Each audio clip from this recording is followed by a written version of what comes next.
So here's a tip for you carby riders out there. This isn't for fuel injected, this is for carbureted motorcycles like this one.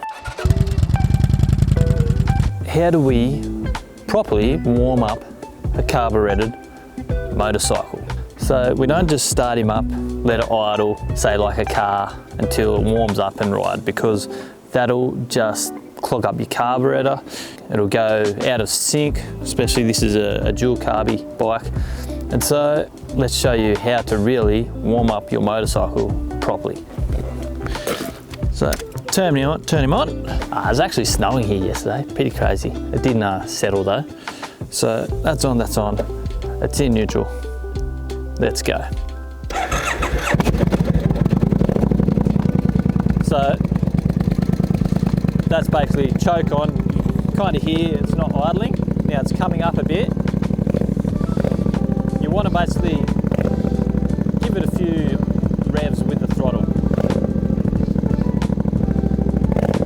Pushes the air fuel mixture through and basically gets it warmed up a lot quicker, and it doesn't block your needles in the carby and doesn't clog it up and put it out of sync.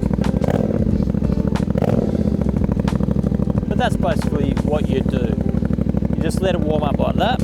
A few moments later.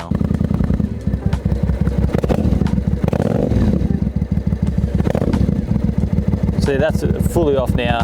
The choke's fully off. Being a carby bike, you want to warm it up before you hit the road and ride it.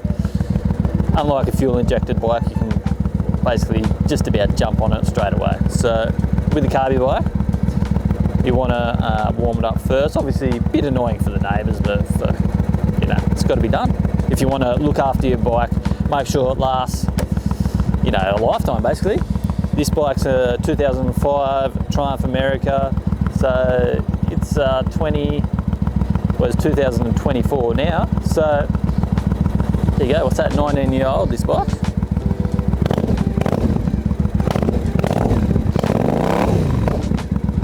How good does that sound? So that's it. Nice and simple.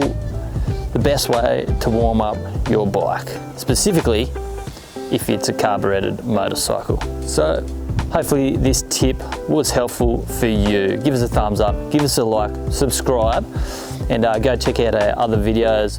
Thanks for joining again, and we'll see you on the road again, hopefully soon. Catch up.